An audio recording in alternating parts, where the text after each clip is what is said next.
Eh bien, pour éviter de jouer les agneaux dans ce top 14, Lyon a recruté du lourd. George Smith, 111 sélections pour les Wallabies. Le troisième ligne australien, Fabrice Estebanez, l'international français en provenance du Racing Métro, pour apporter leur expérience. En face, Bordeaux veut franchir un cap avec deux internationaux français également, Sofiane Guitoun et Lionel Boxis. Mais ce sont les Lyonnais pas du tout impressionnés pour ce retour dans l'élite qui démarre mieux cette rencontre avec deux pénalités en 12 minutes signé Stephen Brett, l'ancien Bayonnais. 6-0 pour Lyon qui est très bien en place en défense et qui surtout pose énormément de problèmes aux Bordelais dans cette entame de match, à l'image de cette action au quart d'heure de jeu avec ce jeu initié par John Henry qui écarte ce ballon pour Balan, qui écarte à son tour la sautée pour Toby Arnold qui ne peut pas dépasser Blair Connor, l'Australien. Mais en tout cas, très bon début de match de la part des Lyonnais. Mais attention, parce qu'il ne suffit pas de beaucoup de ballons aux Bordelais pour faire la différence.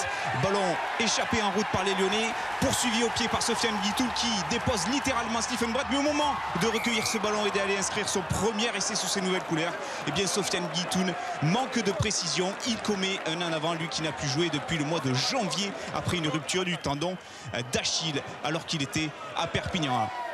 Les Lyonnais continuent d'investir la moitié de terrain des Bordelais, mais voilà, ils vont subir deux coups durs. Le premier, c'est Duprez, le pilier qui est victime d'un tendon d'Achille, rupture du tendon d'Achille. Et là, c'est Pierrick Gunther sur une action a priori anodine, rupture du ligament croisé selon son propre diagnostic. Gunther qui va donc céder sa place sur blessure, de coups durs.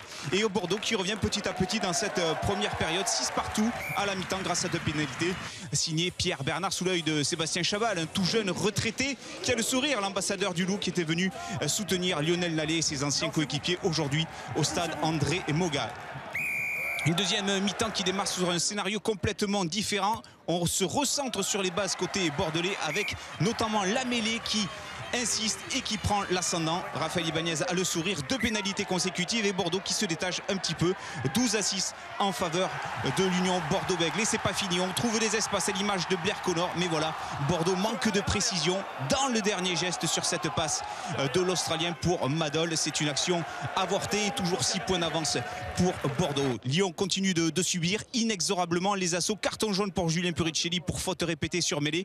Et puis là, sur cette action, monsieur Gahuzer ne voit pas grand-chose. Conséquence, il n'y a pas essai, il n'y a rien de clair évident, mais il y a 5. Pas de concrétisation encore de la domination. Lionel Boxis a fait son entrée à 20 minutes de la fin et il confirme la victoire des Bordelais avec deux nouvelles pénalités. Le score final 18-9. Ils assurent les Bordelais, ils assurent l'essentiel. La mode, vous le savez, en cet été est au selfie. À la coupe de cheveux aussi, en tout cas, Bordeaux mène et s'impose donc 18-9 face à Lyon.